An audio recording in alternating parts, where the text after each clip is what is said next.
अगदी आपल्या सर्वांचं प्रेम आहे, परंतु माझं एकच सांगणं आहे, मीही माझ्या छातीवरती दगड ठेवलेला आहे. मी सगळ्यांनी छातीवरती दगड ठेवा. न्याय व्यवस्थेला कुठेही विरोध न करता न्याय व्यवस्थेला आपण सर्वांनी साथ देऊया. सर्वोच्च न्यायालयाची जी आजपर्यंत सर्वोच्च न्यायालयाने जे आता आपल्याला निकाल दिलेला आहे त्याच्यामध्ये कोणत्याही प्रकारचा ढवळाढवळ आपण करायला नको.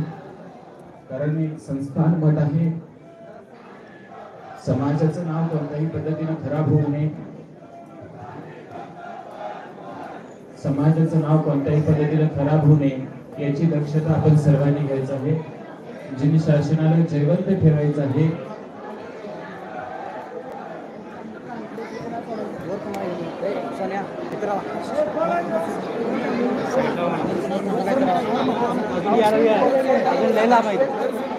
लैला अरे हलवू नका ना, लैला अजून